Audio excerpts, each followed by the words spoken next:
right. Welcome, everybody. Thank you for coming. Every conference is a little chaotic. This one was a little bit more chaotic than normal over the last 40 minutes or so, but we have pulled it together. We've got people here over Zoom. We've got people in person. I think everybody who needs to be here in person is here, except for one who will be here, fingers crossed, in the next couple of hours. I am Matthew Bowman. I'm the Howard W. Hunter Chair of Mormon Studies here at Claremont Graduate University. I also am a professor with appointments in history and religion. I want to first applaud David Specht, who is right there. He's an author and consultant specializing in family business. Until recently, he was director of the Drucker School Global Family Business Institute here at CGU. It was my conversations with him that developed the concept for this event. And our aim from the very beginning was to develop a really interdisciplinary conference examining the place of religion and what we might mean by that. Is religion a set of beliefs? Is it a set of practices? Is it a set of organizations? Those are questions we're here to talk about. The place of religion in public life in the modern world. And by interdisciplinary, I mean a couple of things. Academics often, when we say interdisciplinary, we mean somebody with a PhD in English and someone with a PhD in history talking to each other. And that's wonderful. And we've pressed that a little bit. There are people with degrees in multiple fields here, but we also have people here who don't have PhDs at all. And we're going to talk to them too. We want to think about what religion is and what it does in a lot of different ways.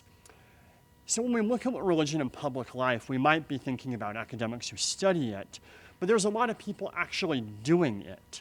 That is finding ways to think about the intersections between religion and media and business and philanthropy in their actual practices, in the things they do professionally and personally in the world. And we wanted to bring then all of these different categories into conversation, have the academics actually talk to the people that they study, and vice versa. Now, finally, of course, this conference is happening under the auspices of the Howard W. Hunter Chair and the Mormon Studies program here at CGU. We do this annual conference every year, and we try hard to bring scholars of different, what we might call maybe flavors of religion into conversation with each other. This is good practice in religious studies. That is, it's a discipline that's premised on comparison. And we hope then that scholars of the various branches of Mormonism and other faith traditions can learn a lot from each other. If you'd like to join our mailing list and get notified of all the events and various things we do, that's at mormonstudies.cgu.edu. And now a couple of final notes. This conference is being recorded, and we want to thank the people up there who are doing the recording.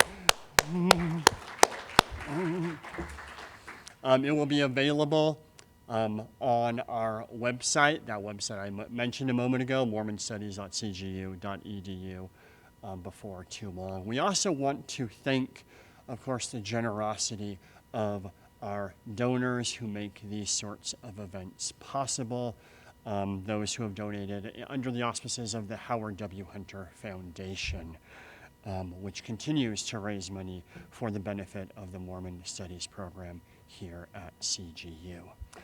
So our first panel, we will get right into it, religion and business. That is, where does religion end and business begin, and vice versa? These are two different ways in the modern West of imagining how humans interact and intersect and organize themselves. We want to speak a little bit about that now, and we will have three panelists. There is one of them. And I'm going to invite the other two down now as I introduce them. You see on the Zoom screen Nathan Oman. He holds a JD from Harvard Law School and is Rollins Professor of Law at the William & Mary Law School. His work focuses on contracts, the philosophy of private law and religion. Prior to becoming a professor, he was a litigation associate in the D.C. office of Sidley Austin, and he clerked for Judge Morris Shepard Arnold on the U.S. Court of Appeals. You see here also Reid Steadman, who has an MBA from Carnegie Mellon University and a bachelor's in economics from Brigham Young University. He also speaks Russian. He once worked at the S&P Dow Jones, but left to become the co-founder and CEO of Bountiful Financial, which is a faith-based investing firm that works to align investments with beliefs and values, support companies that improve society, and avoid companies that damage it. And finally, we have Deonnie Moodie. She has a PhD from Harvard and is assistant professor of South Asian religions at the University of Oklahoma, where she chairs the Department of Religious Studies. She specializes in how religious ideas and practices intertwine with political and economic ideas, particularly in South Asia. Her first book, The Making of a Modern Temple and a Hindu City, was published by Oxford University Press in 2018, and she is currently working on conceptions of authenticity, mindfulness, and spirituality emerging in the context of business management education in India and in the United States. Let's give a hand to our panel. We are going to first hear from Nathan Oman. Each of our panelists will speak for about 10 minutes or so. Then I will moderate a conversation among them for about 30 minutes. Then we will throw the floor open to all of you for another 30 minutes. So Nate, it's on you. Okay, can you hear me? We can. Okay, so thank you for including me. I am sorry I can't be there in person. I had some family emergencies come up. So I want to speak briefly today about the relationship between religion and the corporation. So when we think about business in our society, we oftentimes think about business as being the thing that corporations do. But actually, the corporation begins as a legal entity, not as a business association. The earliest corporations are actually religious organizations. So to tell this story briefly in the American context, the story of the relationship between religion on one hand and the law of corporations and the way in which we organize and regulate corporations in our society. I'll begin with the colonial period. So at the time of the American Revolution, 8 of the 13 colonies that became the United States, 8 of those 13 colonies had formally, legally established churches. So the question, of course, is, from a lawyer's point of view, is what does it mean to be legally established? What were the legal indicia of establishment? And there were some of them. Churches had some taxing authority in some jurisdictions.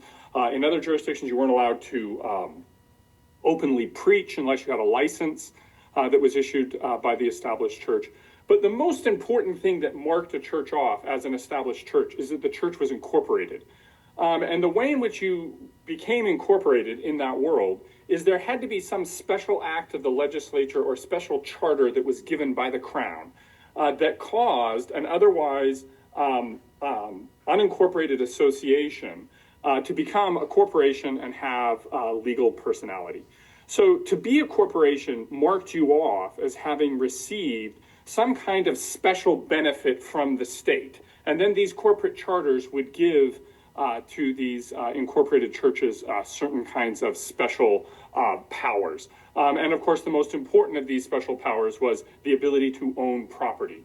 My favorite example here is Trinity Church in Lower Manhattan, which was the established church of the state of the colony of New York. That congregation, which still exists in Lower Manhattan, Trinity Church, was given large tracts of land. And actually, much of the real property in the financial district in Lower Manhattan in New York City is owned by Trinity Church. Those big skyscrapers are sitting on land that's owned by an Episcopalian corporation. So after the revolution, there's a push to disestablish these established churches. And that takes different forms in different places. And it's a long process that is not completed until 1830. when the last de jure establishment is removed. The final established denomination in the United States were the Unitarians. They were the last established church in the U.S. The mechanism for disestablishment in the United States was not constitutional law. It was not the First Amendment to the Constitution, and it wasn't even the First Amendment analogs in state constitutions. Rather, the mechanism for disestablishment was corporate law. So there were basically two models of disestablishment legally in the United States. So one model was pioneered by Thomas Jefferson in Virginia. And the model in Virginia was that all religious corporations were dissolved and the vast majority of all their property was confiscated. And then it became illegal for religious organizations to form corporations. So it is, we disestablished churches by essentially trying to obliterate their legal existence, which is the position that was taken in Virginia. And then that's followed by various states as sort of basically as Virginians move west. So like Kentucky and Missouri look like Virginia.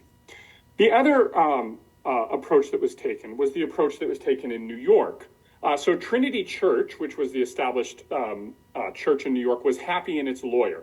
So a member of their congregation was their lawyer immediately after the Revolution, and that was Alexander Hamilton. And the argument that was made was that because the church was incorporated by a grant from the Crown, under the as a result of the Revolution, it had been disincorporated. And Alexander Hamilton persuades the New York Supreme Court to reject that argument. So the incorporation of Trinity Church, the established church in New York, survives. And then New York disestablishes, but they disestablish in a different way than in Virginia. Rather than obliterating all of the corporations, they actually take this revolutionary step where they pass in 1784 a statute that says anybody who wants to can form a religious corporation. Anybody can be, in effect, get everything that the old established churches got. All you have to do is file some paperwork in the local courthouse, and then you too can become a corporation.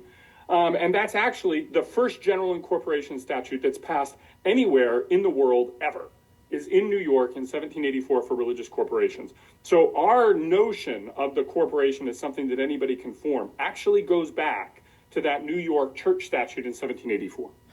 So during the course of the 19th century, the corporation and corporate law is the main way in which religion is regulated in the United States. Or at least it's one of the main ways that religion is regulated. So we regulate religion by allowing religions to incorporate and then regulating what it is that those corporations can do. And that's basically the New York model. And that model, in the end, proves much more successful than the Virginia model as it's carried westward across the United States. So how are we using corporate law to regulate churches in the 19th century? There are basically three things that we're doing. So the first thing that we're doing is we're regulating the amount of property that churches can hold because we're concerned about religious organizations concentrating wealth in their hands. And so we limit the amount of property that churches can hold. Secondly, we limit the uses to which that property can be put.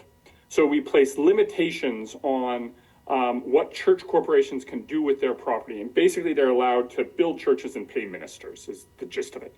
And they're not allowed to engage in other kinds of economic activity. And then we impose governance structures on those corporations. And essentially the gist of those governance structures is that all churches must run themselves the way that Presbyterians run their churches, basically. And so if you have a church that doesn't look like a Presbyterian church, you're just not allowed to have governance structures for your corporations that don't look Presbyterian. So this then raises the question of what happens when you have religious believers that want to do things outside of that those narrow corporate purposes. So early on, one of the things that religious organizations want to do is they want to publish and sell books. And in fact, in the 19th century, the single largest publisher of books on the planet was in the United States, and it was the Methodist Book Concern.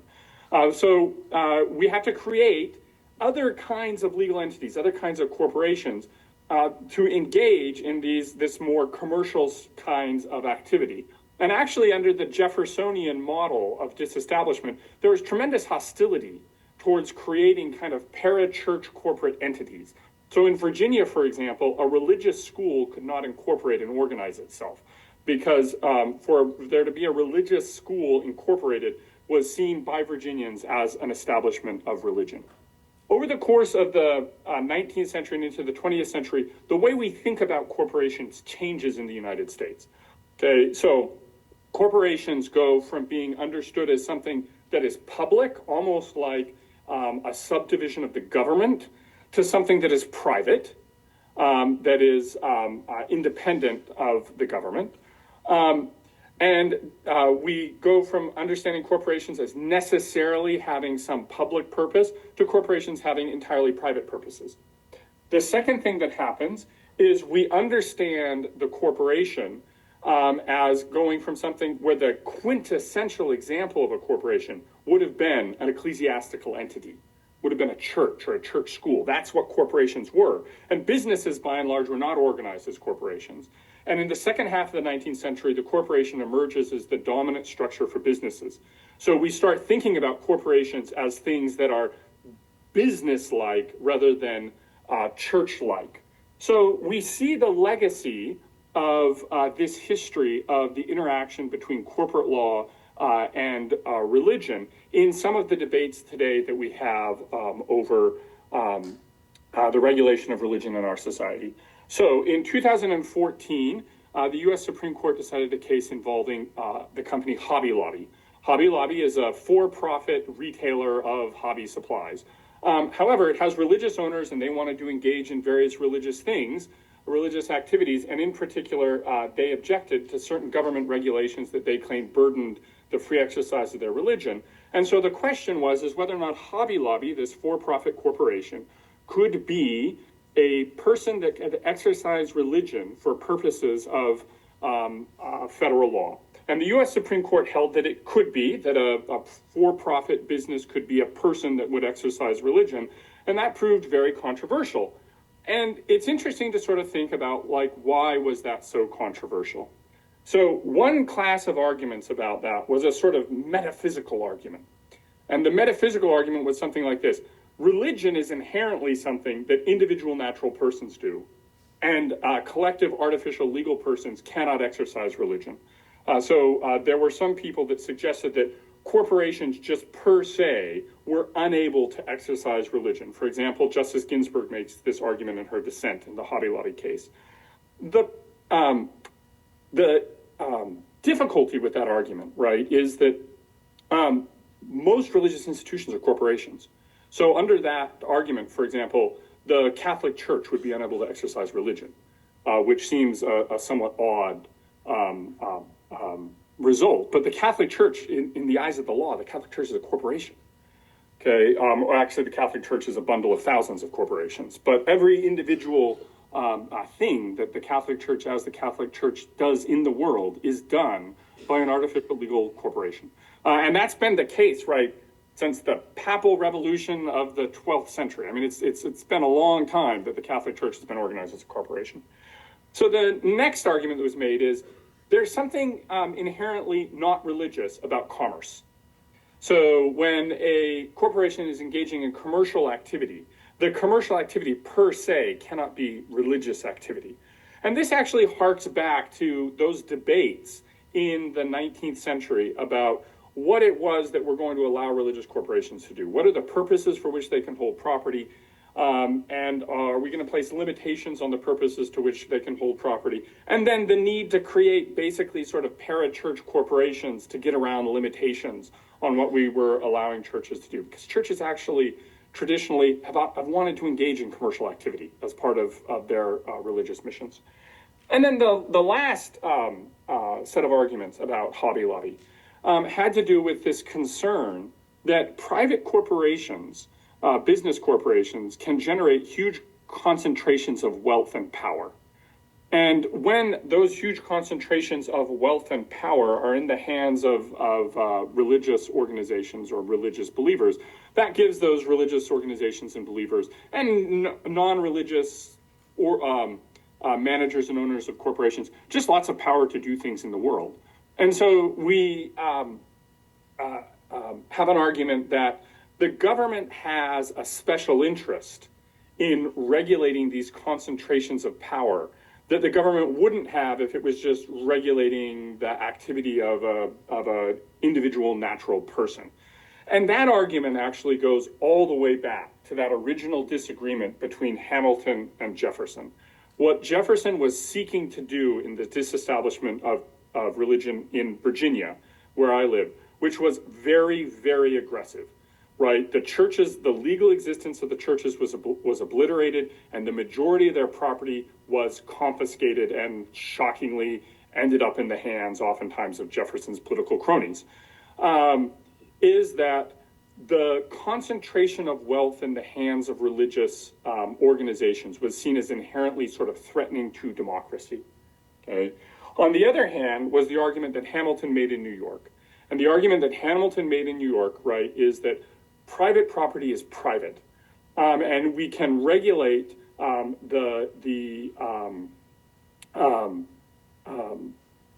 things that you can do with private property.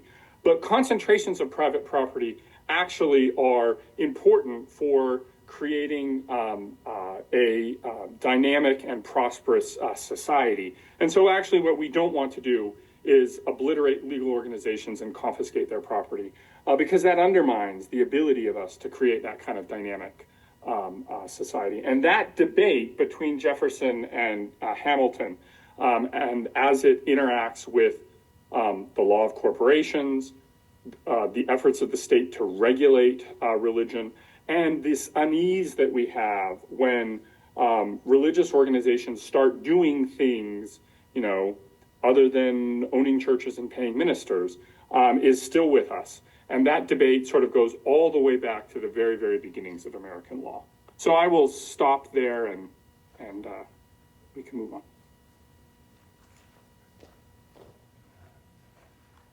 Thank you, Nate. We're going to applaud you now.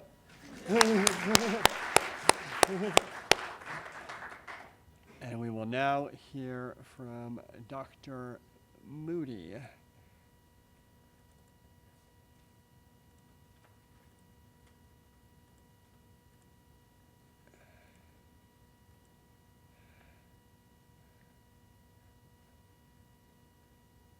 do not want to tell my story with video.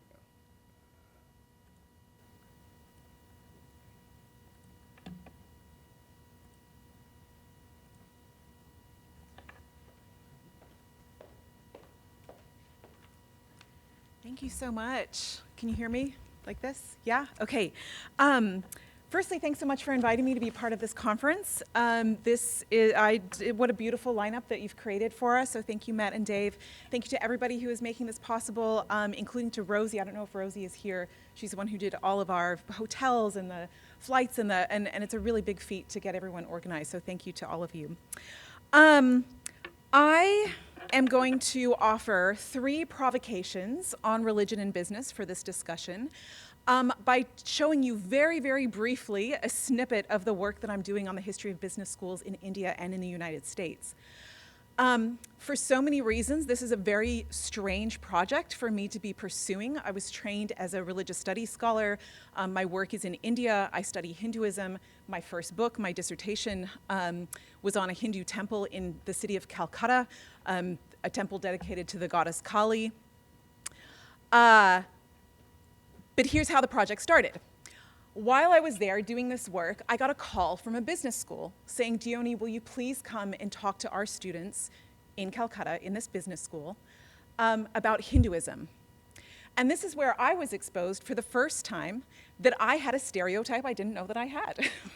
I know there are religious businesses. I know that there are religious business schools, but the idea that Hinduism would be a topic of interest for students who were doing an MBA program at a school that had no affiliation with religion it just seemed very strange to me, right? It seemed to me to be a contradiction in terms. So what I started to do was, after I finished the dissertation, work on trying to understand what the business school is, what is it all about? And as I was addressing this question in India, which is my home space, sort of in terms of research, I kept coming back to the US context because business schools in India, just like a lot of the 2/3 of the world, is basically based on American models. So throughout the 20th century, the US was the standard for business schools, and so that is really what has been adopted and adapted for the Indian context. And so over the past 15 years, as I've been learning more about the history of business schools in India and in the US, it's really been a process of undoing this idea that I had that religion and business schools were somehow not intertwined. Business schools were in both places were founded with ideas, texts, languages that were inherently about morality. They were about societal well-being. They were about what does it mean to be a good person in this world, right? This is the stuff of religion as much as it is about business and economics.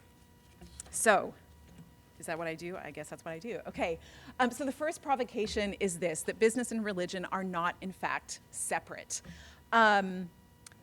There's probably lots of reasons why a person would want to actually draw a sharp divide in particular contexts. I want to think about what happens when we take down that divide.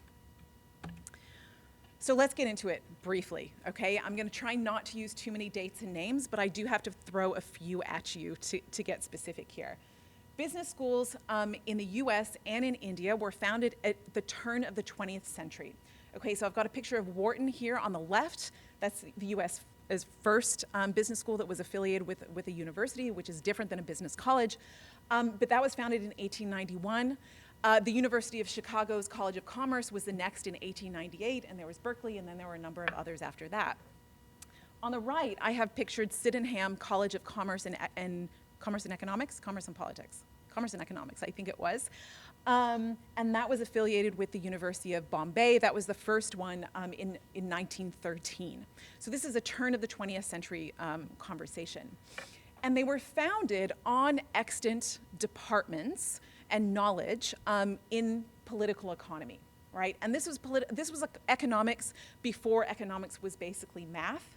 This was economics more as on really actually theology. It was much more, it was a branch of moral philosophy. It was about the good life, the good society, et cetera.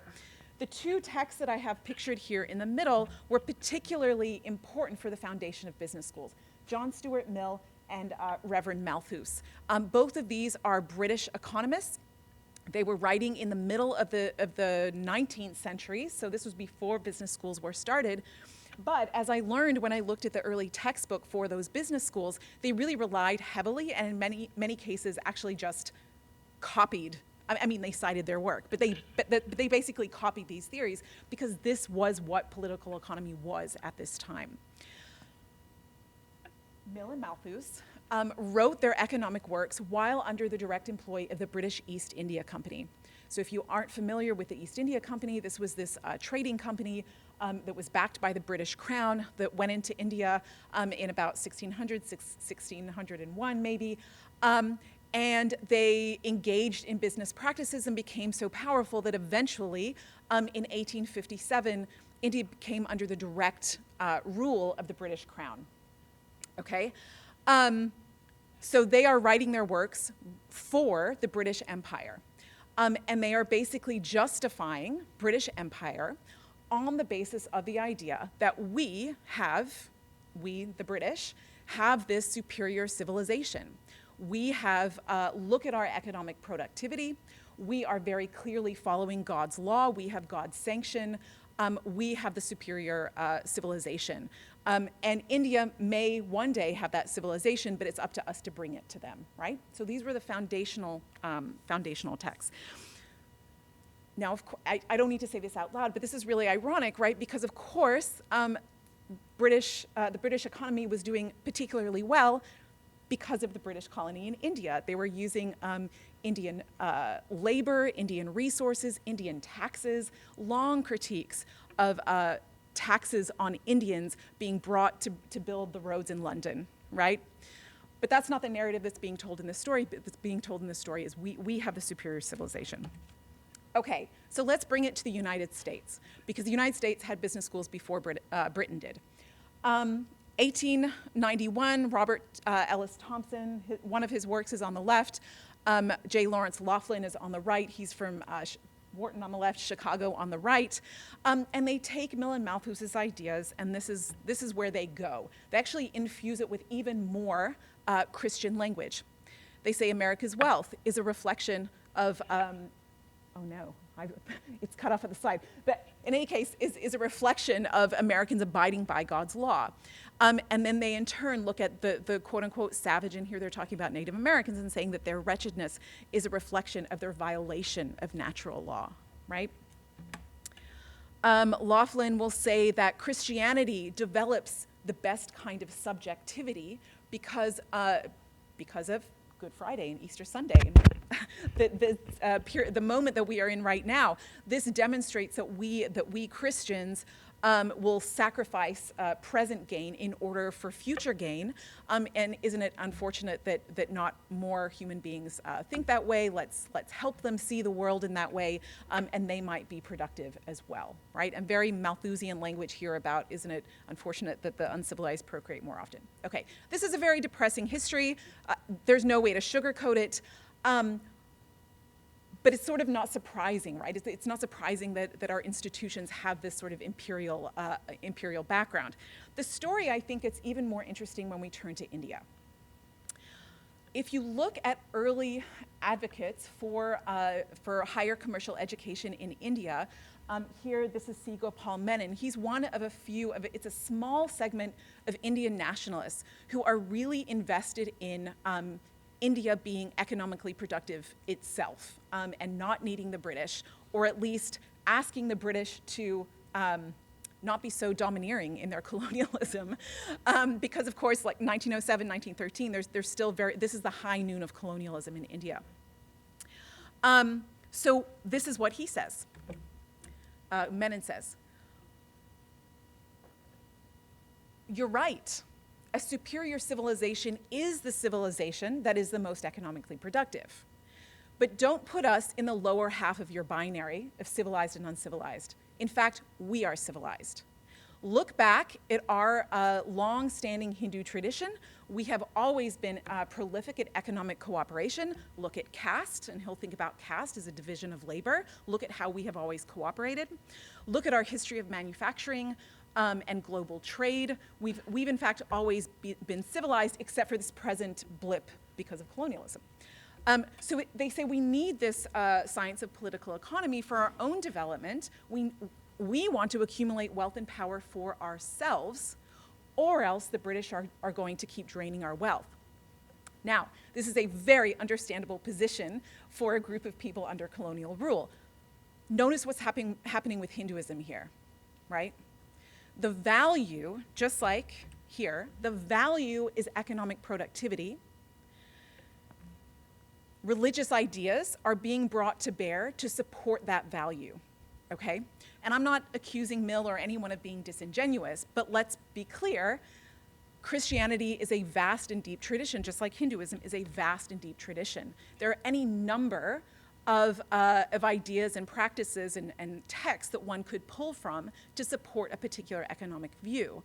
And what I'm submitting is that at this moment of the creation of business schools, the value was productivity. Religious traditions were configured around that. On this note, I hope everyone has read Matt Bowman's fantastic book on Christianity. What is it? A History of the Politics of the Term. And is that what it is? Wow.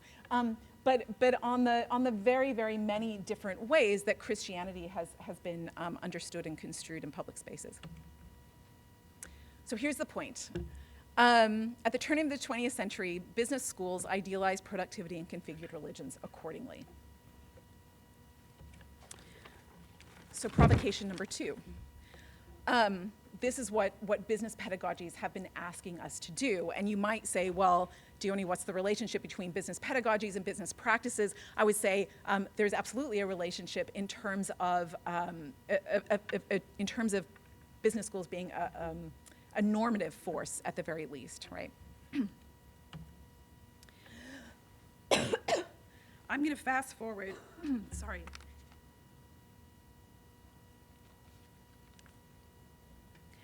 Over 100 very important years of history in which business schools have sought to erase that language of explicit religious language and instead the language has been of science, secularism, universality, right? This is not, these are not values that are coming from a particular place, but instead this is what the science of business, the science of commerce, the science of management looks like.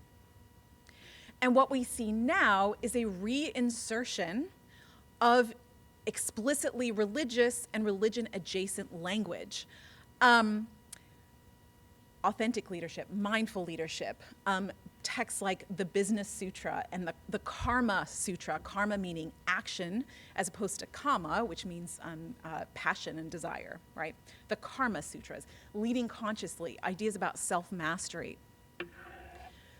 And the more that I speak with the folks who are doing this work, the more I'm so there with them. I am invested in the questions that they are asking, because they are seeing a world in which business practices are not always ethical, right? They're seeing a world in which the short-termism of our economic structure is leading to ecological destruction. They're seeing all of these problems, and they want to make business more ethical, and they're saying, let's bring religion back in. And they are also saying, many, many times, use this particular Buddhist technique and you will be a more productive person. Use this Christian concept or this Hindu concept and your organization will be even more profitable than it's ever been. So both things are happening. And here's my question, and really the third provocation. Are we still idealizing productivity and configuring our religions accordingly, right? Is that what we're doing here? I haven't come up with a good term for it, so I'm open to ideas, but you've all heard of greenwashing, right? This idea that, you know, a business might use a term like green or sustainable without actually systemically addressing issues like climate change, intentionally or not, right? But it can be sort of a PR project. Is this what's happening? Is this a kind of spirituality washing or a spirit washing? Without actually addressing these underlying problems that the folks who are producing this literature really do want to address. So I want to leave with this sentence, or two sentences, which is, again, the more I speak with the folks doing this work, the more I think, yes, you guys are in it, you're fighting the good fight, I want to fight the good fight with you.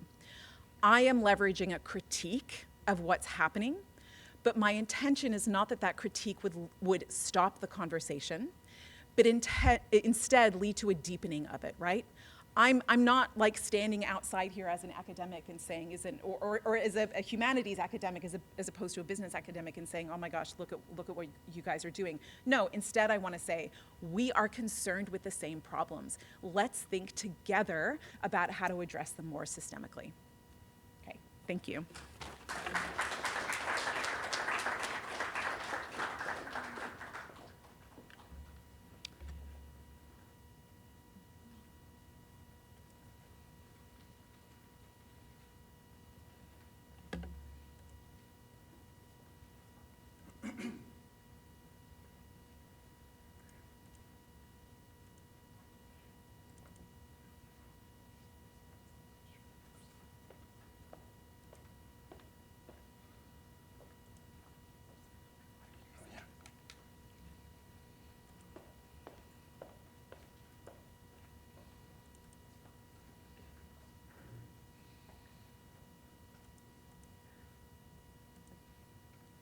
All right, Reid Steadman.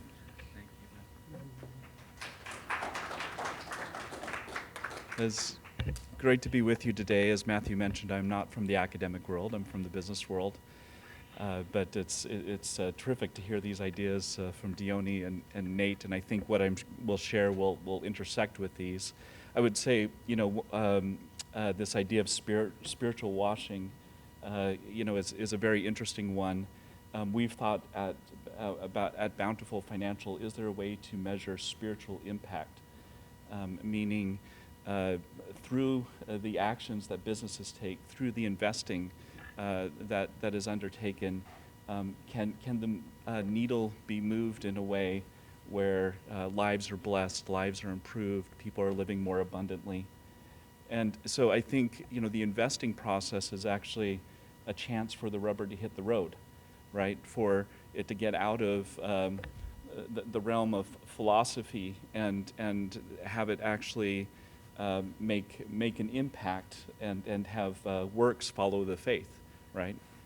I'm going to talk today about the rise of religion and investing. I should have put another R in there, which is the recent rise of religion and investing. It's actually been around for centuries, but there's been some big changes in the past 5 to 10 years that have really brought this to prime time, where it's really changing right now. I'm going to answer the question that Matthew asked in our pre-meeting. Where does religion end and business begin? Well, in investing, they are becoming fully integrated. They're coming together. Values are pervading investing. And this is driven by recognition that values are an element of one's financial personality. It's not a separate thing. You bring all of you to your financial decisions. There's also new enabling technology that's coming so that you can more quickly and inexpensively integrate your values into investing. And the other thing that's happening is just diverging worldviews and language, and I'll speak a little bit about what that means.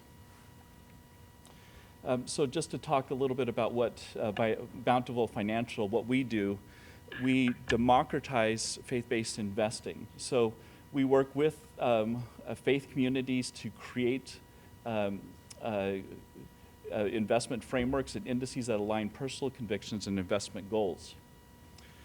And there's huge assets that are invested according to faith values.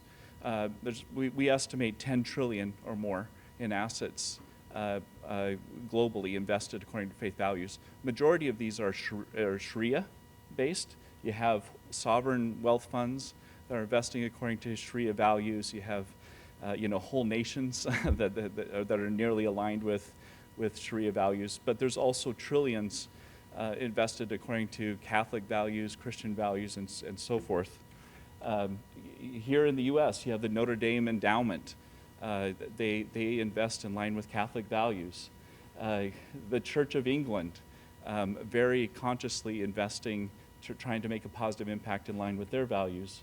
The Jewish Community Federation Endowment Fund, and then the Church of Jesus Christ of Latter-day Saints, Ensign Peak, very carefully thinks about where their assets are going, and they seek to align those with their values. They can't tell their membership, don't gamble, and then put their capital behind companies that are profiting from gambling. But this is moving from the institutional space, and this is new, into management of personal assets. And so this is so interesting to me. So I've been in a few decades, in finance. Now you have these major entities, UBS, Morgan Stanley, Goldman Sachs, talking about faith. I like what UBS says here. For many, faith plays an extremely important role in shaping their values and informing their decisions. That quote continues on to say, if it's important to our clients, it's important to us, right? So they don't want to be out of step with their clients in terms of what they value. How do we work with the faith communities? So we don't assert ourselves as theological experts. We are governance experts. And this is our background is working actually in sustainability, ESG. When I was at S&P Dow Jones working on building indices that were focused on sustainability, we had to work with the communities to translate their preferences, which were sometimes very disorganized, very messy, bringing those together to try to find a common denominator that would help with the investment process. And so this is what we're doing, faith community by faith community. We have, at this point, 3 faiths represented: Latter-day Saints, Roman Catholics, and Christian evangelicals. And through these advisory councils, here are the kind of high-level standards that we've come to with each of these communities. We're not saying this is definitive. We're not saying that this is right for everyone. We're saying that this is a good starting point for investing. And then you can further customize based upon what you feel is personally important for you if you're a member of one of these faith communities. So to just speak about the language, it's interesting. You'll see that there's actually a lot of overlap with traditional sustainability, but it's actually very different if you go to someone in Texas, Florida, or Utah, and you say, we're here to, do you want us to help solve climate change, versus would you like to be a good steward of the gift that God has given you, the earth, right? Do you want to care for God's creations? The language matters a lot. And it also matters across faiths so that it resonates. So for Latter-day Saints, the term respecting the worth of souls resonates. It's less, that phrase is less known in other faith traditions. For Roman Catholics, enhancing the common good is something that's loaded with meaning. There's been encyclicals coming out of the Vatican talking about this. It's a very powerful, loaded term that has a lot built around it. For Latter-day Saints, it sounds vaguely good, but it doesn't carry the same meaning. So the language is critical. This is what these principles look like, or a faith framework looks like. This is the one for Latter-day Saints. And so this goes into, it's a little bit cut off there on the top, but you have here the standards on the left. There's 6: respecting the worth of souls, strengthening families, living abundantly, caring for God's creations, upholding agency and accountability, and promoting peace and fellowship. There's the negative side, what you'd want to avoid, and then there's the positive side. What would you want to lean into? And the negative side is pretty straightforward and is table stakes, but it's really amazing to see that these companies are now leaning into the positive. So this is a company that is a leader in faith-based investing called Eventide. They have, when they talk, they say they want to be known for what they're for, not for what they're against. And I love their tagline here that says, investing that makes the world rejoice. The idea is take capital, put it behind the things that are going to create an abundant world that helps people. And so this is this positivity, and there's many good business reasons why to be positive. This is something that's really has helped build the industry, is this positive angle. So I'm going to back up and just say, okay, there is faith-based investing. Should faith and investing be integrated? And I'm going to go back in time. And, first I'll just talk a little bit about, let's see, I've got these, this is really random here. Okay, sorry, I didn't get the animation right. But here's some of the arguments against. So the first is that the first responsibility for investors is actually to get a high return, right? It's not to integrate or impose morals. That's probably the number one argument against. Another one is that, hey, regulators will take care of the moral issues. So there's a base level morality in the laws. The third one is customizing my investments to faith principles. It's just hard and costly. It's not practical. But the arguments for, which I think are more powerful, is that integrity matters. You want to avoid hypocrisy, and you want to be your sister or brother's keeper. There's new technology emerging that's empowering this.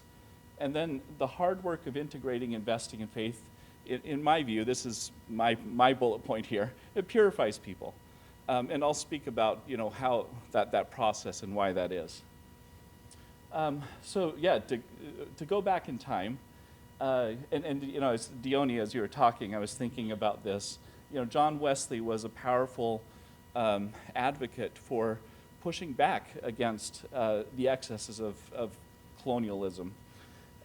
Very concerned about things like the slave trade. He wrote this.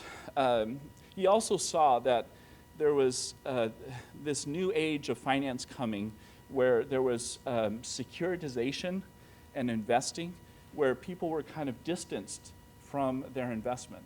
They were losing attachment to the things that they were investing in. They loved the return, but they didn't feel ownership over what they were investing in, where in fact they were owners. So he wrote this sermon called The Use of Money. Very brief. You can read it in a few minutes. I really recommend it. It can be summarized in 3 ways. He doesn't use exactly these terms, but Methodists summarize it in this way. They say, earn all you can, save all you can, and give all you can. But the caveat down here is the roots of sustainable and religious investing. However, only earn money without hurting either yourself or your neighbor in soul or body. So that's where it kind of started. And now today, the question is, how do you do that, right? How do you ensure that you're leaning into the good, you're avoiding the bad? It's been very difficult up to this point. But again, there's new things that are emerging just in the past 5 to 10 years that are making this faith-based investing more possible.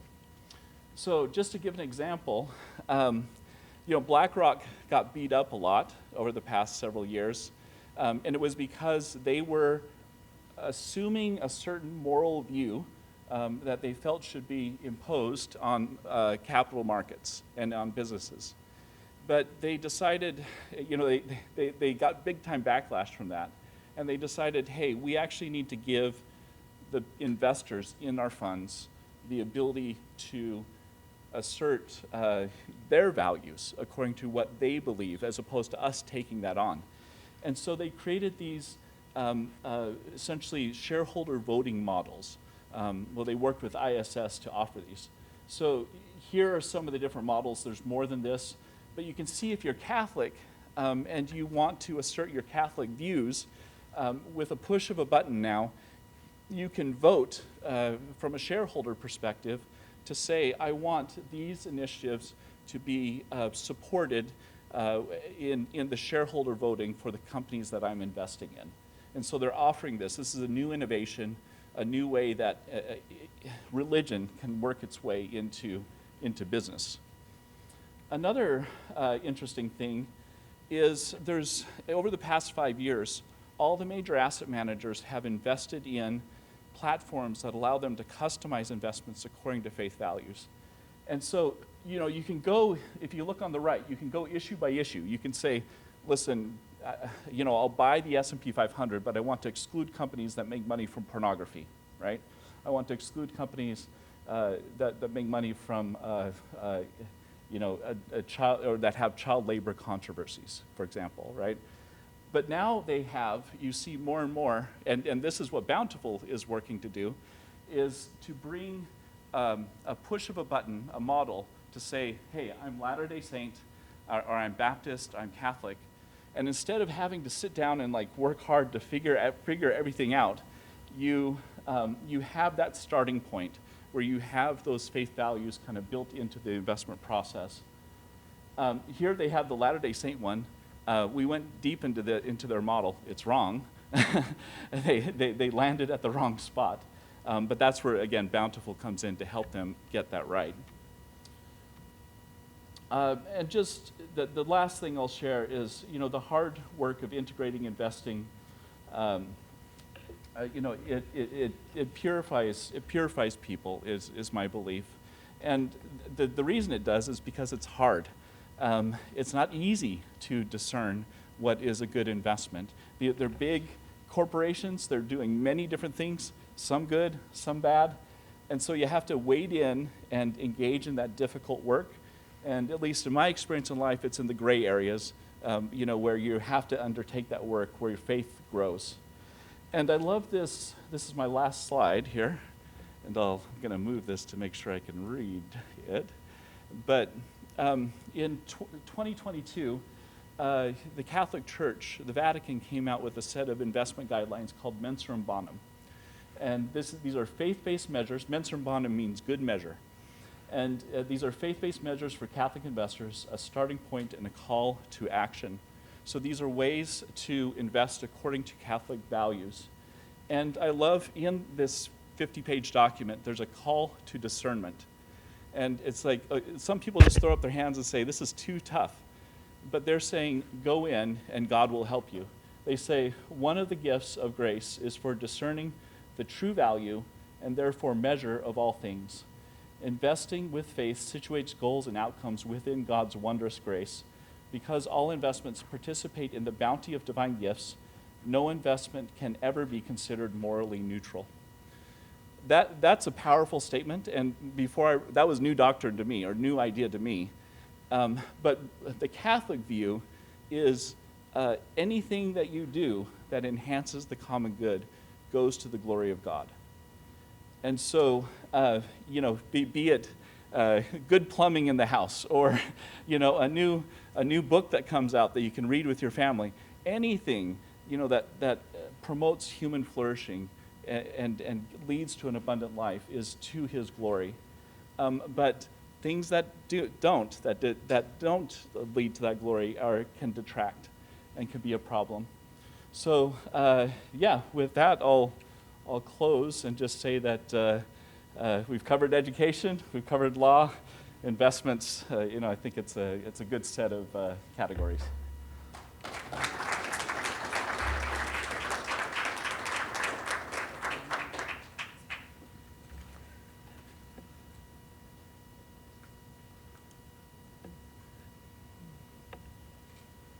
All right, excellent. I am going to ask the two of you just to reach those microphones and turn them on.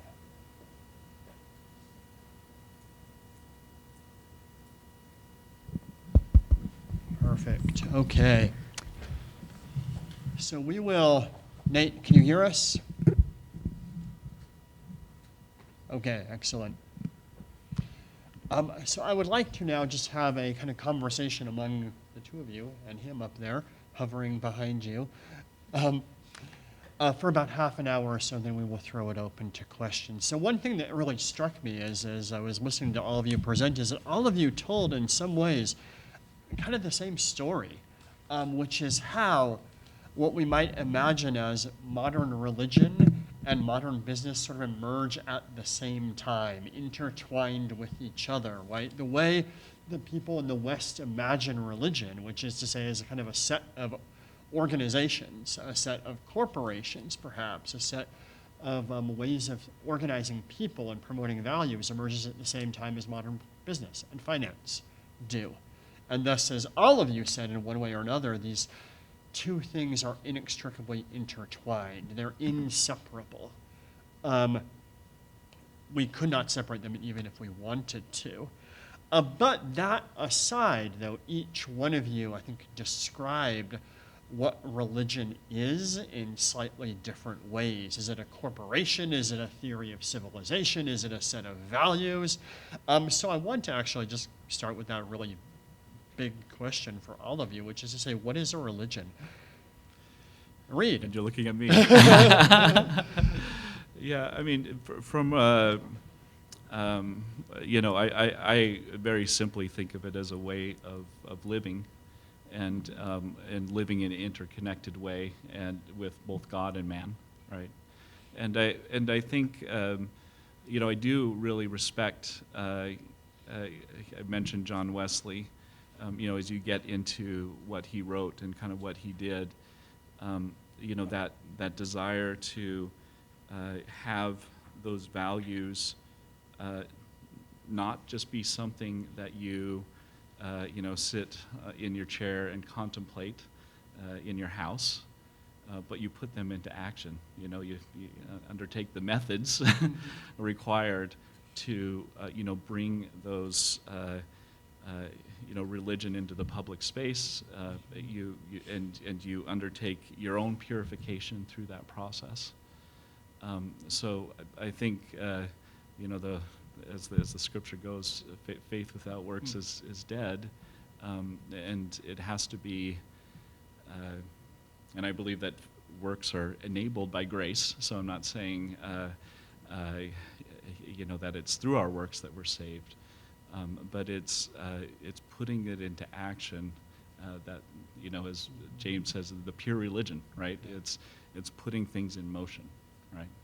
What's really interesting to me about that, right, is that in a sense it's sort of taking all of these different movements from all around the world, and you can line them all up on the spreadsheet next to each other, right? And in this model, right, Islam, Judaism, Roman Catholicism, they all kind of work in the same way, and that's a really, I think, fascinating way of talking about it and thinking about religion in the modern world. Yeah. So thank you for that. Nate, did religions exist before corporate law? So I don't have a master theory of religion. I'm actually skeptical such a thing exists or is possible. But just in terms of like the little legal story that I was telling, I think the way that religion is operating within that world, and oftentimes is the place in which religion interacts with the law, is when religion consists of groups of people that share some sort of transcendent belief that want to do things in the world, right? And it's very, very difficult to do things in the world, to act in the world, that don't start rubbing up against the sort of very basic legal institutions of our society, right? So if a group of people want to do things in the world, they need to be able to own property, enter into contracts, create plans. We need to be able to segregate claims of the community from claims of the individual, or claims against the community from claims against the individual. And so that's where something like corporate law comes in, because what corporate law is ultimately trying to do is say, if you've got a group of people that want to act in the world as a group of people, what are the set of legal institutions that allow them to do that? And we think that that problem today is like fundamentally the problem of businesses, because we think of businesses as the groups of people that want to act in the world. But actually almost all of the legal mechanisms that we use for businesses to do that were actually developed by churches, right? So churches were actually doing this before businesses do, and they had actually much more complicated legal structures and started working through the problems created by those legal structures, when what businesses were doing was actually comparatively primitive, institutionally speaking. That's really interesting to me, right? Because it does, I think, bind religion to law in really kind of fascinating ways. It makes me wonder if there can be such a thing as a religion that's not a corporation in the modern United States. And certainly we've seen like battles, right, legal battles with groups like Scientology and the others, right, trying to claim their status as religion. Yeah, Reid. Maybe if I could, I think, just to follow on with Nate, I think that I think of a religion as organizing, something that's organized to a purpose, right? To an end. And some of the, I mentioned John Wesley as being one of the, grandfathers of faith-based investing. A lot of people also point to the Quakers, who were the first religious group to kind of codify a set of kind of investing ethics, where they said, as a group, we're not going to invest in anything that's involved with slave labor, right? And to me, taking that action, of making an that tangible decision, and then as Nate was saying, this organizing through law or however. That is makes the religion potent and cohere, right? Mm-hmm. It makes it come together as an organized body that has a place in the world and has effect, right? Mm-hmm. Mm-hmm. Yeah, thanks. I appreciate the question, and I struggle to answer it because I'm very aware that in the work that I do, in the writing that I do, in the teaching that I do, I'm using religion in two different ways. One, I'm using religion to talk about Christianity, Buddhism, Hinduism, Islam, etc. Where it's like we're saying, right? There are clearly distinct communities of people who want to do stuff together in the world.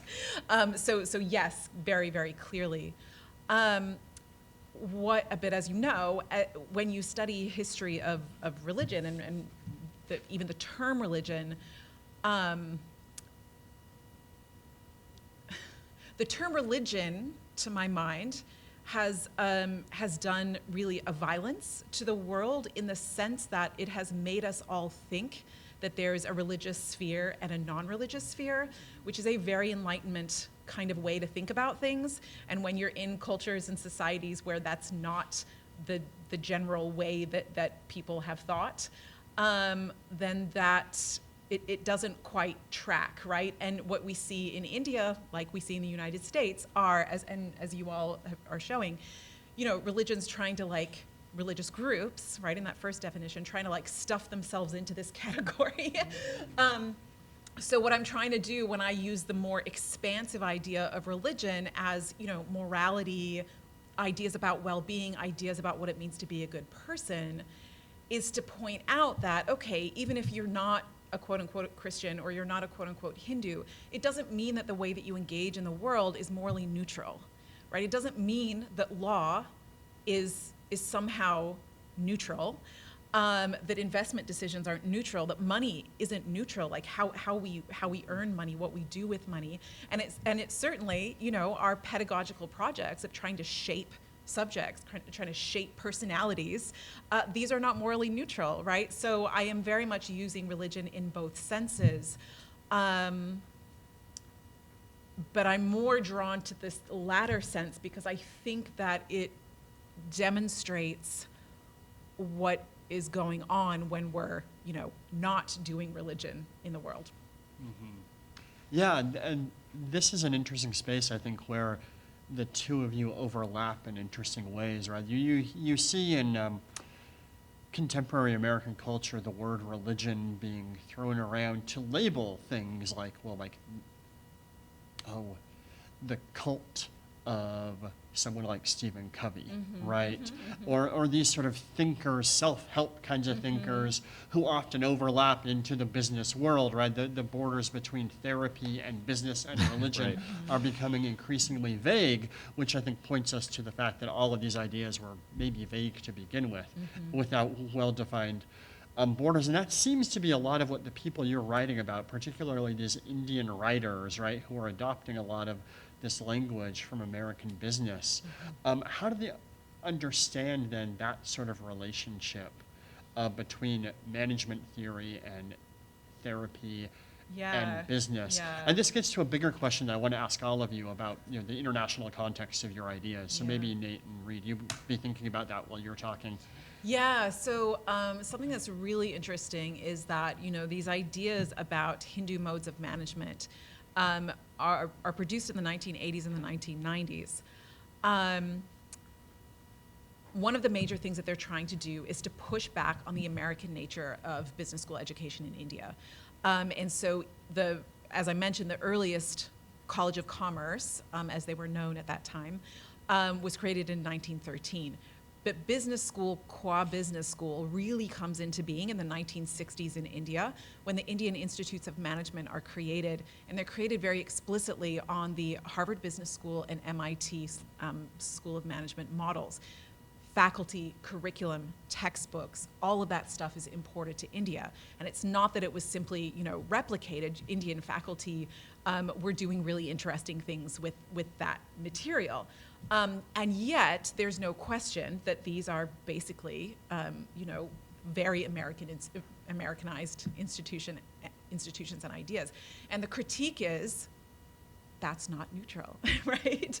And whether you think it's Christian or not Christian, I don't really know that they're thinking that it's Christian or whatever, but they're saying that's American, that's not us. So the pushback is we need Indian modes of management. And they'll say, look at the Japanese, after the Japanese economic miracle, they're producing all of this literature that the whole world wants to read. Like everyone knows about Kaizen and total quality management, right? Because the Japanese are doing this stuff. Why can't we as Indians create management techniques that are from our culture that we are proud of? But highly problematically, this becomes entwined with Hindu nationalist discourse that equates Hindu identity with Indian identity. And that is in part what is happening with Hindu modes of management in Indian business schools. But of course, there's very vibrant conversations around this. Like, look, just because we're Hindu doesn't mean we're Hindu nationalists. Just because we're creating Hindu modes of management doesn't mean that we, agree with, whatever political party. But it's very much tied into identity politics in India, as well as the desire for more ethical approaches to business. So yeah, does that get at what you're? Yeah, that's really interesting, right? And it shows, I think, how fuzzy the boundaries between these Right. ideas might be, Right. right? And what is religion in India versus the United States as it relates to nationalism, as it relates to economics, right? It's a slightly different configuration in every Right. country. Yeah. Can I Sorry. hop in? Just Yeah, one Nate, thing go ahead. that sort of popped into my mind as you're talking about this debate in India, right? Which is there's a huge debate in economics about development, right? So there's sort of basic question, like why are some countries rich and some countries are poor, right? It's a big question about the world. There's lots of different stories that people tell there. So one of those debates is, do I think about the bases of economic development as lying in culture, right? So that there's certain kinds of cultures that produce more wealth than other kinds of cultures, right? And the way you were sort of telling the story of 19th century political economy, like you're reading that literature through a very cultural centered lens. And we sort of think about religion as sort of a subset of culture, so that kind of makes sense. The other side of that debate is to say that actually what drives economic development is institutions, right? So it's actually not the reason, right, that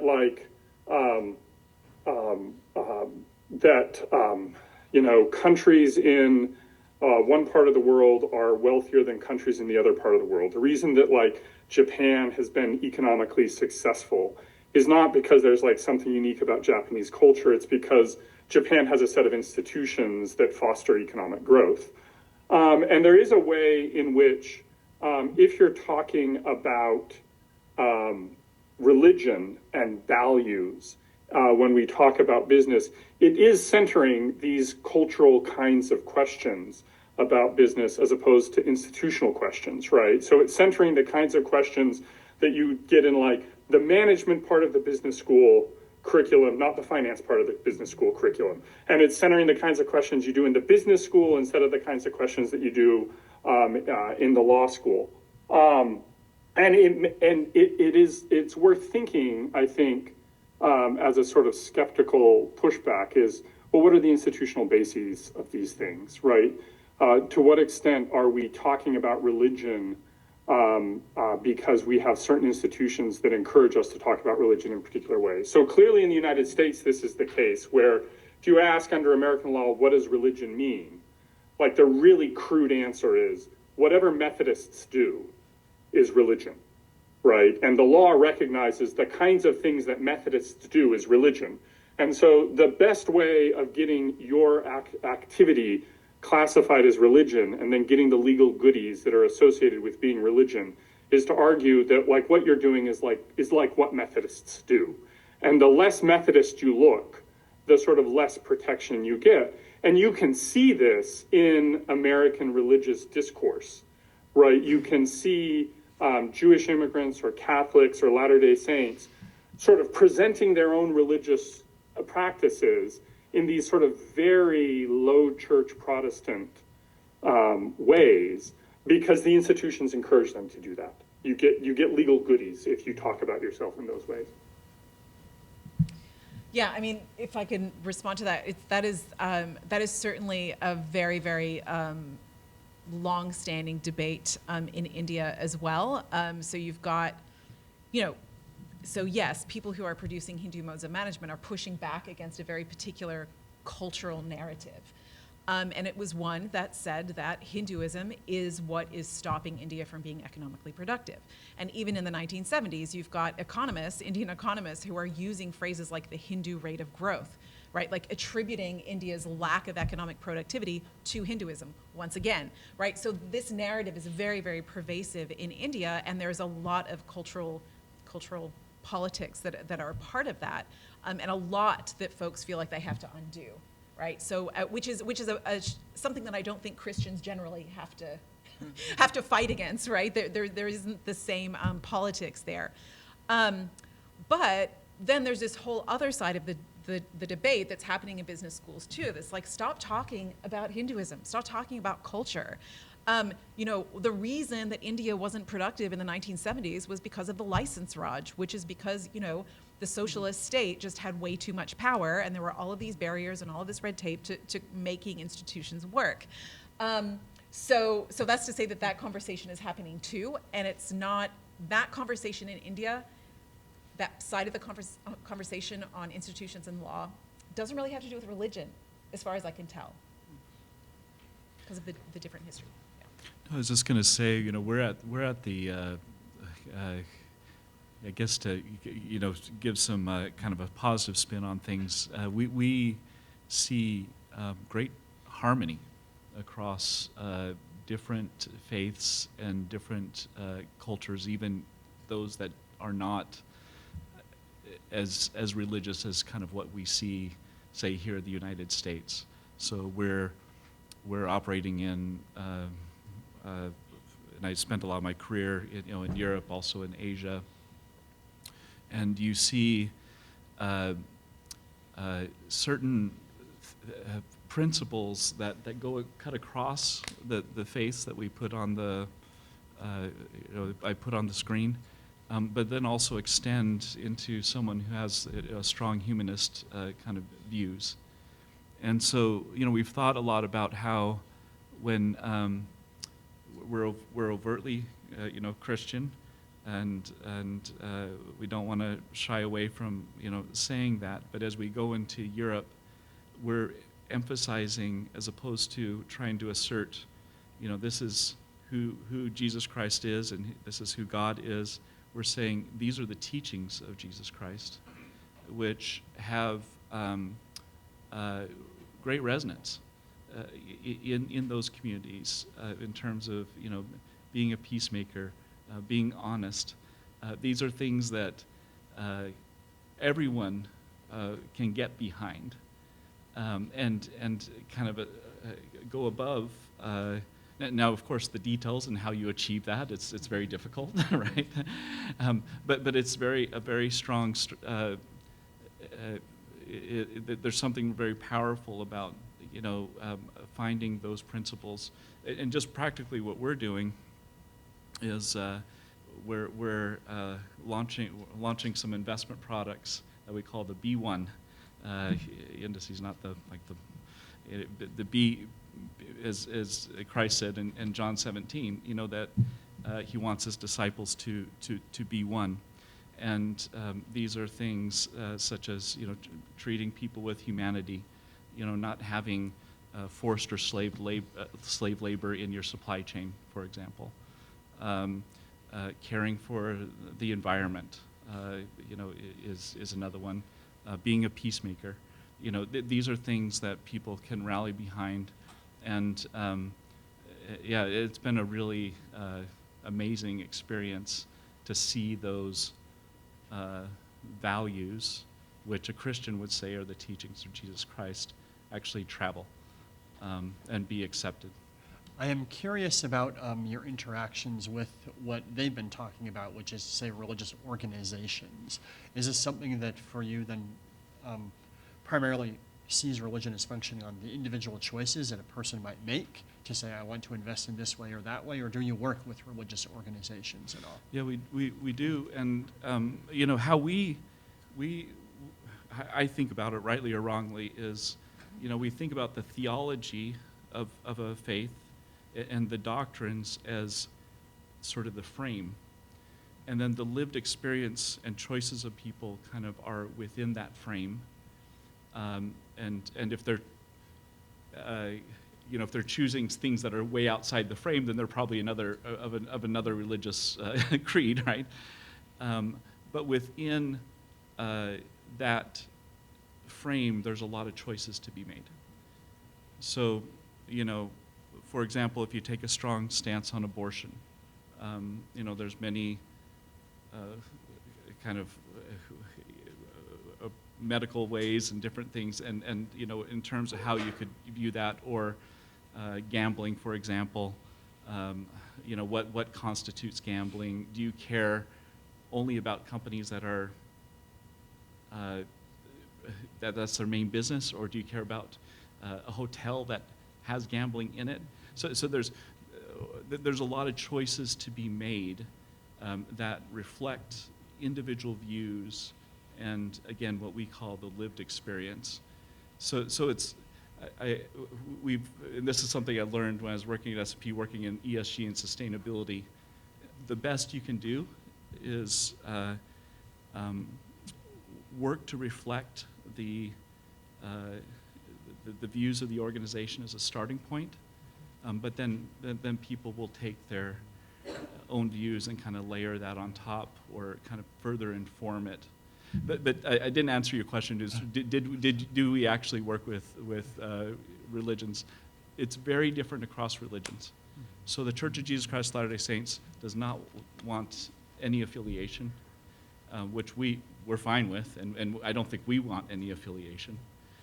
When it comes to Catholics, Catholic priests are really out there, and they'll be on investment committees of asset managers.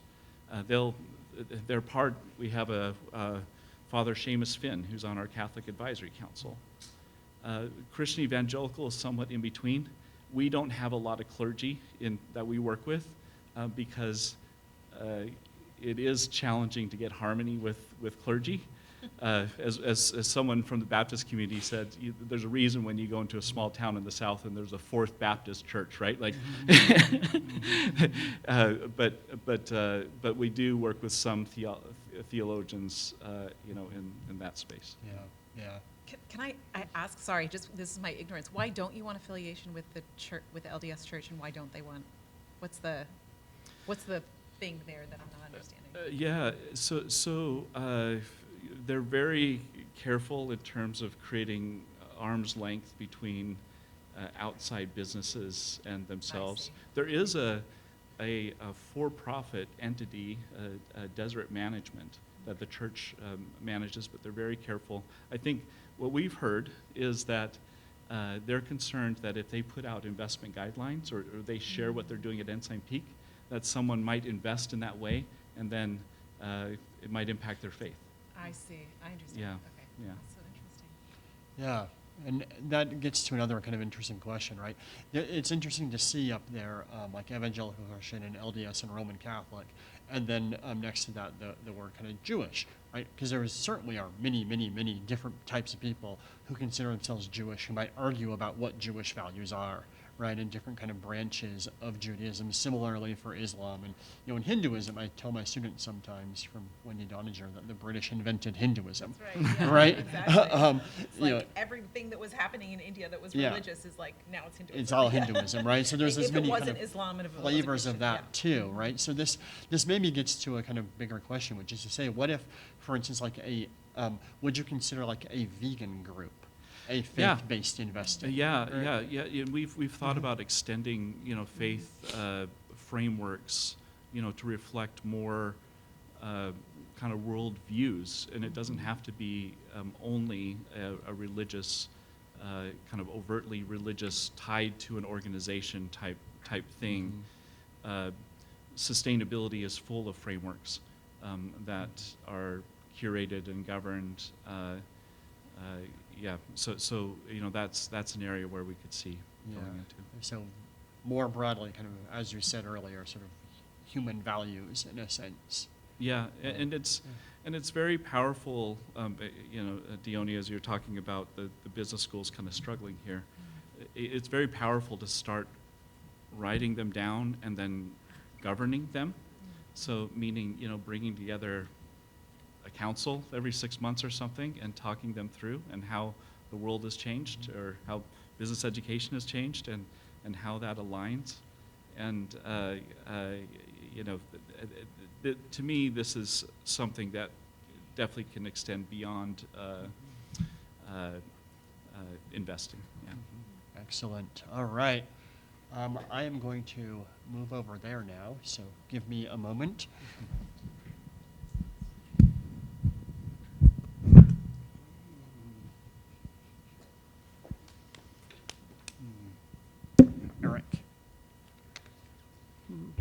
So we are going to throw this open now for your questions and comments.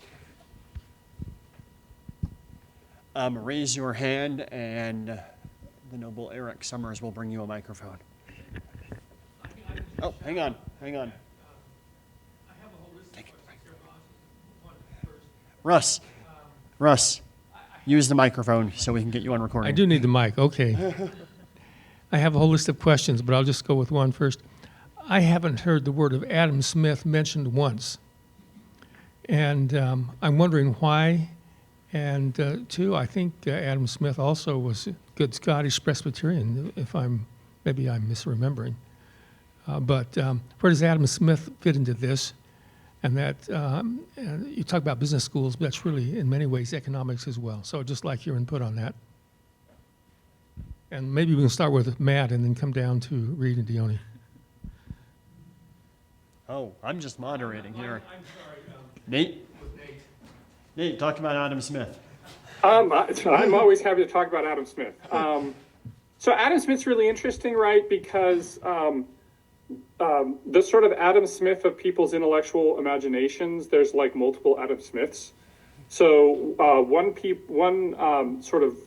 version of Adam Smith is that Adam Smith is the guy who believes in the invisible hand, and that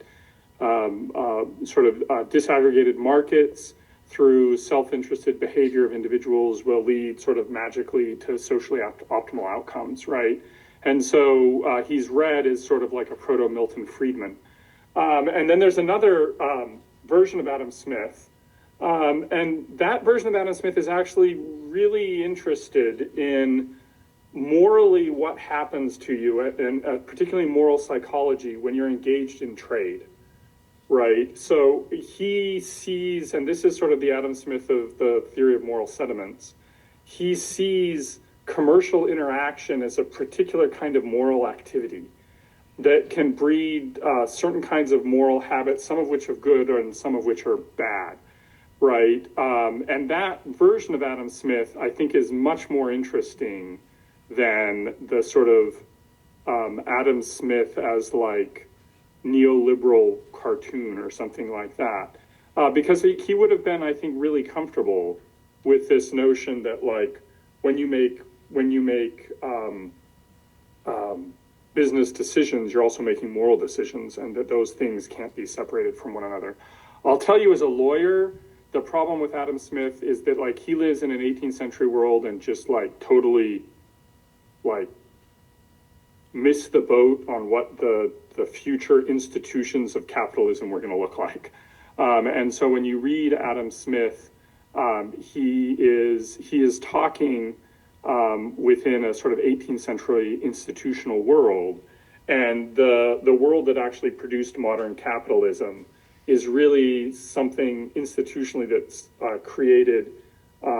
Some of it was being created sort of in the beginning of the 18th century, but a lot of those basic fundamental legal mechanisms are really created in the second half of the 19th century, and they look quite different than the world that Adam Smith was describing.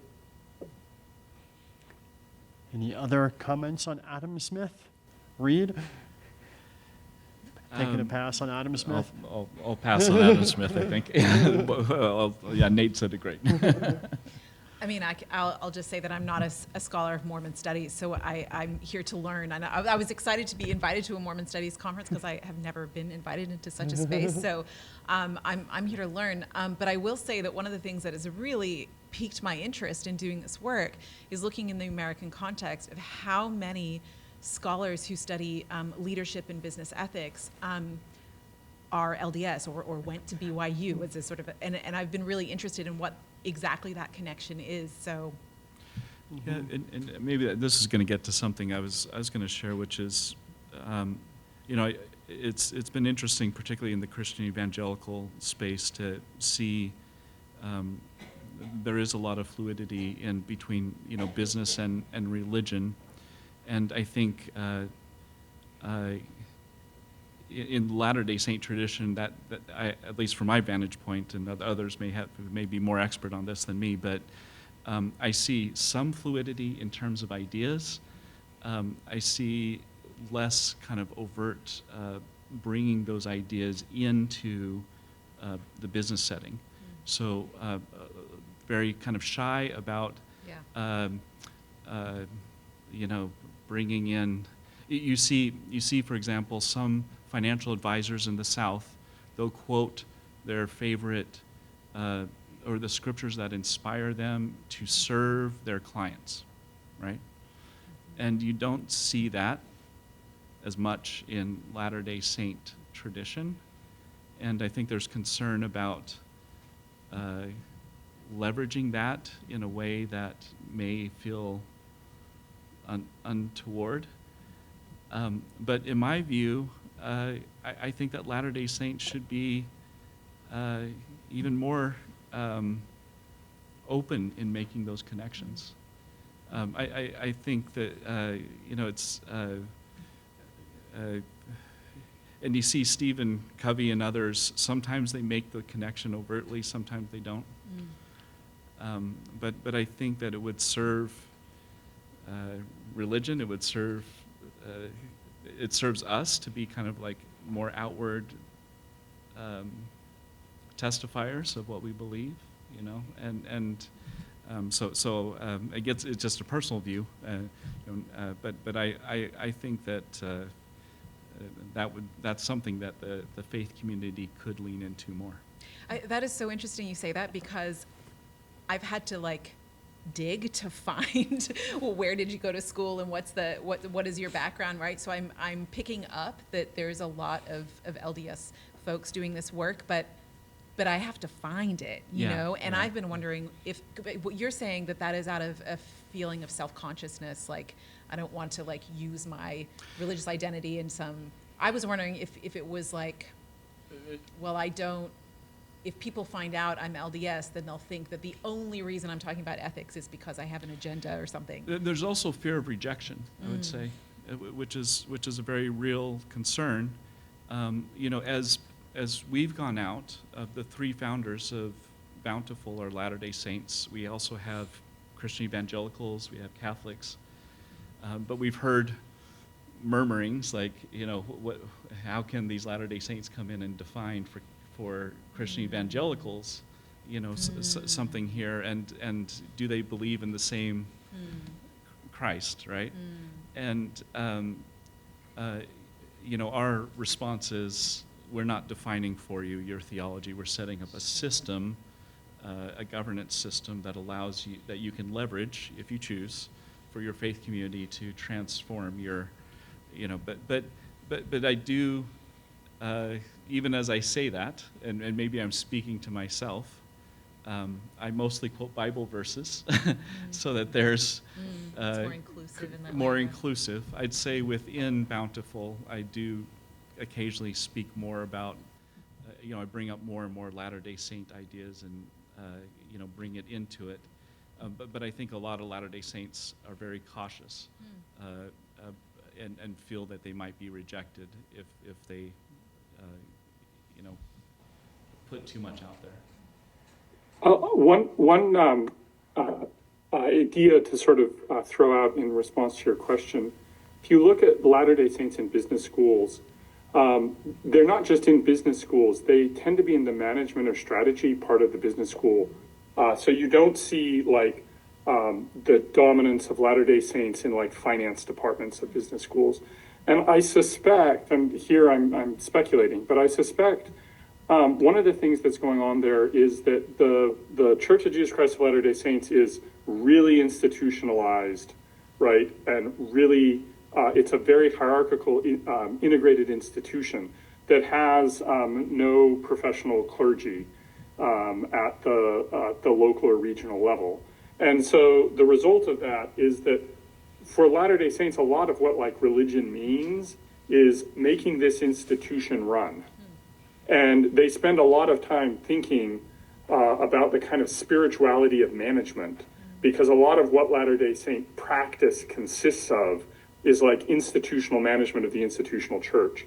And it seems to me that people like Stephen Covey or you know, the sort of Mormon mafia at Harvard Business School, a lot of what their starting place seems to be is thinking about leadership and sort of institutional strategy.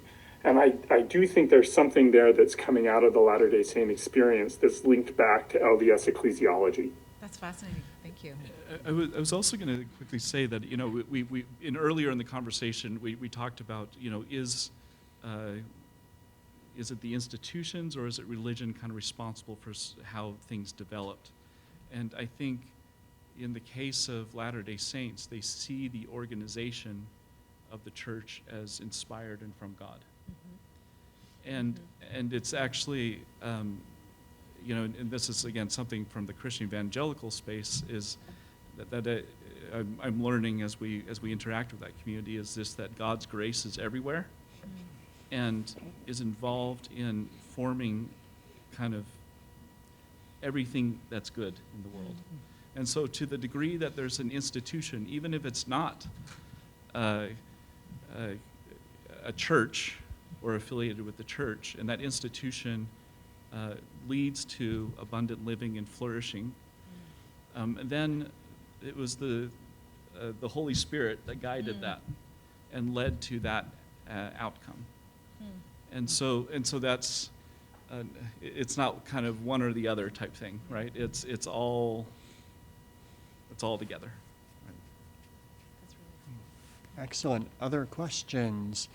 Yeah, go, Eric. Hello. This one's specifically for Dr. Moodie. I had a question about your research in India and business schools. My question was if that early level of morality that you were talking about, or early chronologically, ties into that Weberian ideal of the Protestant ethic, or if it's something completely different. Yeah, thank you. I really, that is a really fantastic question. The school was founded right after Weber wrote The Protestant Ethic and the Spirit of Capitalism, but Menon and these advocates for higher commercial education in India were writing and speaking before it was published. I don't know of direct connections. You know, I don't see in, you know, the exam books of the University of Bombay that Weber was ever mentioned. Adam Smith is talked about, Mill is talked about, Ricardo, there are a number of other economists, but not Weber.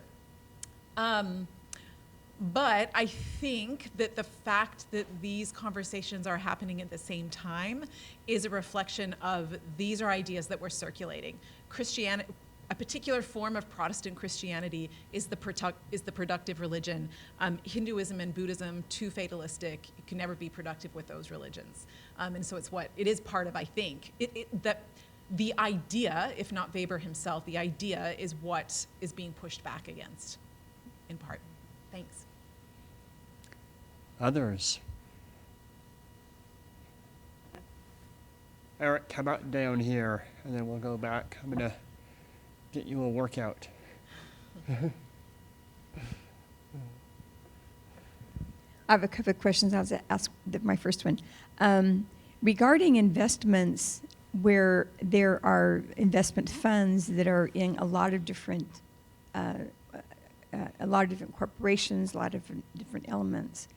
And so how do you go about ferreting out, is this an investment which nothing in the pool has anything that's going to be offensive or that goes against that, when so many funds are integrated in so many things? Yeah, and so the quick answer is it's not possible to get to complete purity, but as the Catholics would say, you should try. You should try to discern. Typically, there are 3 ways that companies are looked at. There's more, but these are the standard 3 ways. One is what we call product involvement. So you're looking at all the different revenue sources, and you're saying, okay, does 1% come from pornography? Does 10%? And someone might draw a line and say, say gambling. The most common line is 5%. If more than 5% of revenue comes from gambling, then a lot of Christian faiths will divest of it. So it's product involvement. The second one is controversies. So you can be, making, great medicines, that are healing the world. But if you're going out and you're bribing government officials to sell those into countries, That's against the ethics of a religious person. The third area is on the positive side, which is positive impact. So again, looking at the different activities, looking at a company that is selling into a nation in great need, for example, and needing solutions, making a positive impact in the world. So those are the three things: product involvement, controversies, and impact. And you don't always get, again, to complete purity, but you can do pretty good looking through those three lenses. And then asking about, kind of the balance, I'm not sure how to phrase this, but the balance of the British impact on India. I mean, obviously they were extracting their wealth and the hypocrisy of that. On the other hand, would the Maharajas, maybe I'm not saying that name right, would they have brought the rule of law, for example, that the British brought? And how do you balance that out? And then kind of on the flip side it's been posed that that if Marx had visited London instead of Manchester, England, communism might not have ever developed, and because of the horrific conditions in Manchester. And so how do you balance all of those between, the good and the bad, and all of that? Yeah, that is a great and very complicated question, right? I mean, in other words, are you asking, but what about the good things that came from these interactions? The one that I hear folks in India talk about a lot are the railways. Yeah, like everything was colonialism was horrible, but the railways, and they run on time, and so look, I mean, there's no way. There's no unraveling, right? Like there's no undoing what has happened. And, in any kind of situation of complete dominance, complete hegemony, there are spaces for some, maybe positive things to happen. But that doesn't negate the fundamental injustice of what occurred, right? So, yeah, I don't know how else to answer that question. The good stuff doesn't outweigh the bad, but it kind of doesn't matter because it's done, it's in the past, right? What matters now is that we try as much as we can to undo all the bad stuff that was done, right? Maybe just a thought from sustainable investing. This comes out of Europe. They have this principle of do no significant harm. And so as you look at an investment, again, the company can do great things, but if it's injuring someone in a significant way, and they actually have a list of, here's the 20 ways you can hurt a population, or then that doesn't get investment. And so you go through that screen first, and then you can pronounce the other things kind of good. Again, I don't know if that fully applies to this case, but I like that. I like that thinking. Yeah, it's like you can't bring trains and also cause famine and then call that a win. Yeah. Right? Cause millions Right. and millions of people to die, and then say but look at the pretty shiny things we gave you, right? That doesn't. Yeah. I'm all the way in the back.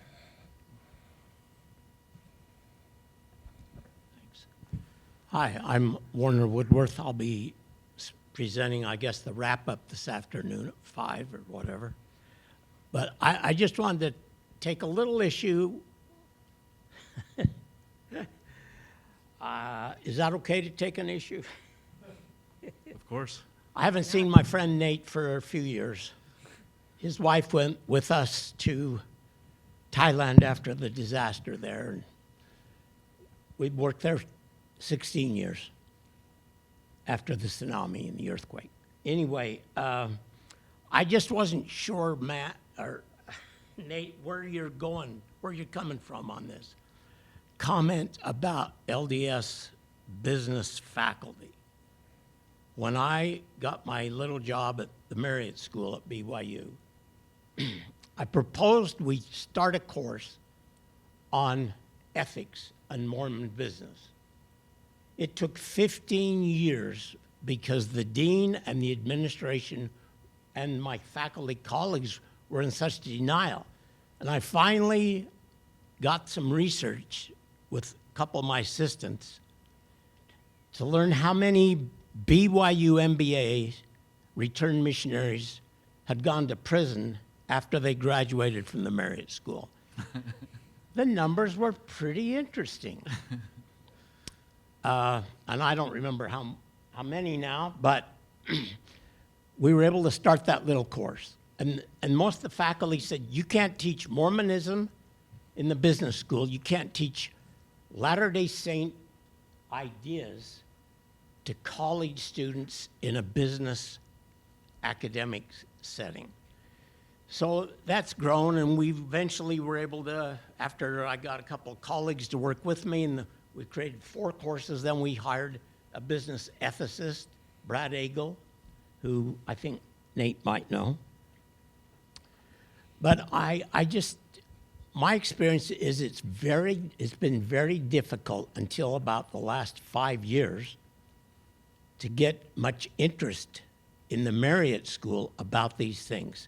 The person who's now the chair of the management department, he posts a big picture of Jesus outside his office in the hall, and it's nice, but I don't see a whole lot of theology running through the courses any more than we did long ago. And as I've moved on to try to apply principles of charity, Book of Mormon ideas, biblical theories and concepts to fight poverty around the globe, it took so much time, and I had to raise most of the money from outside to mobilize my MBA students. But now lots of changes are beginning to occur. As the church itself expands globally, we're also seeing the practice of charity among young graduate students. And one last point.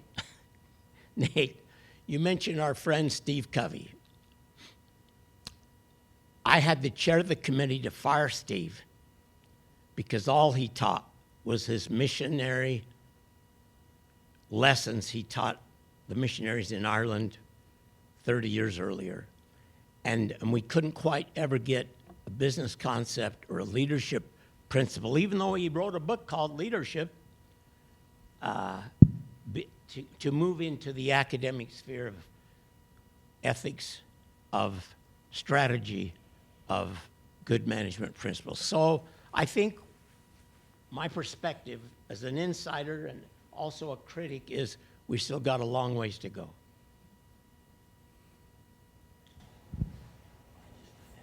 So I'm assuming that's Warner Woodruff. Is that Warner? Correct. I can't see anybody, but it sounds like Warner.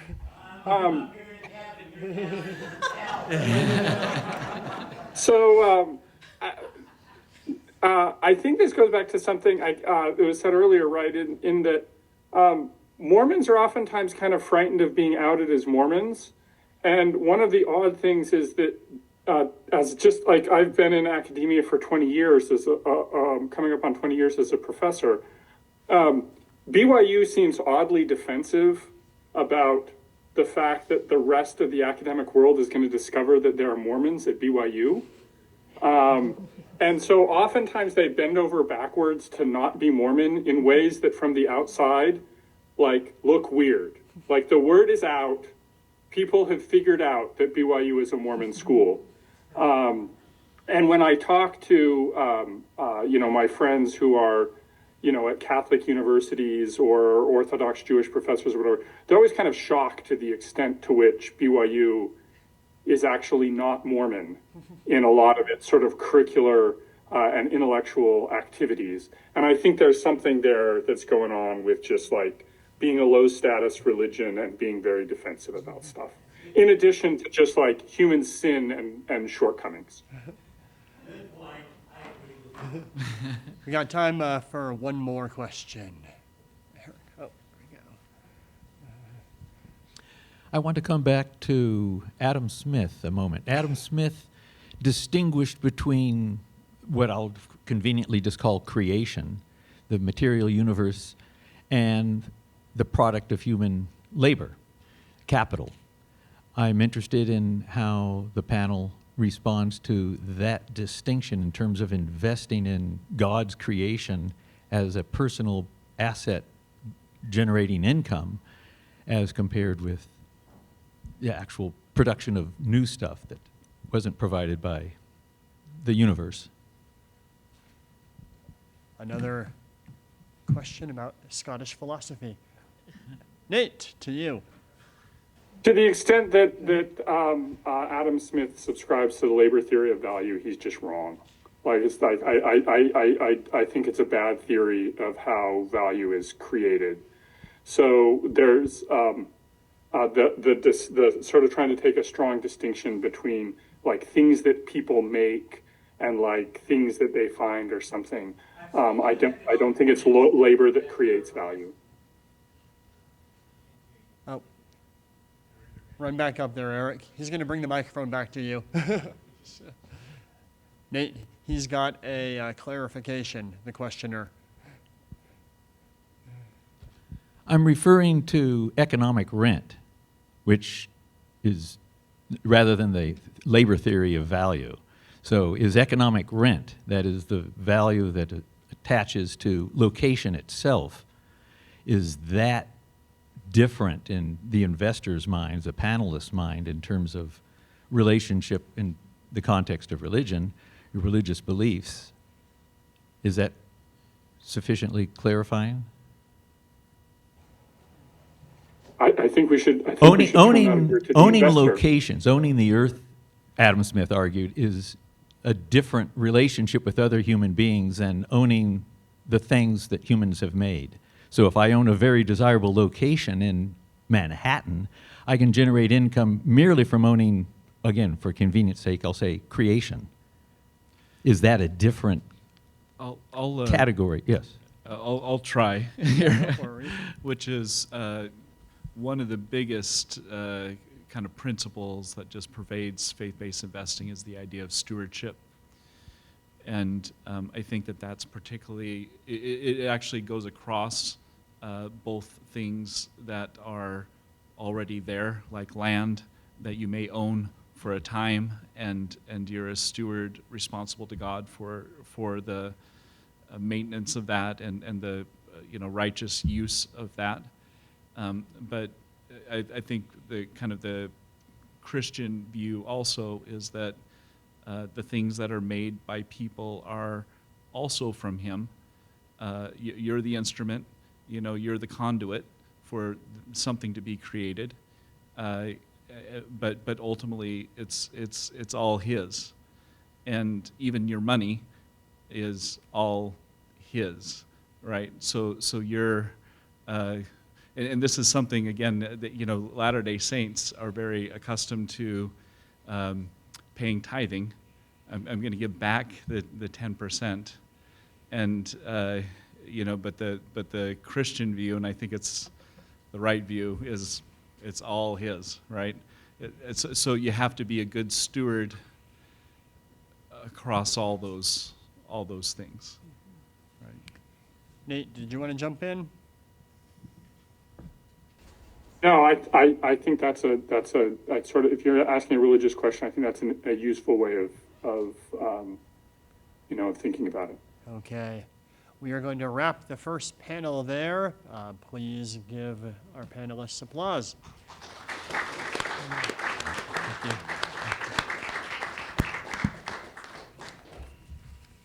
I'm just going to verify the time.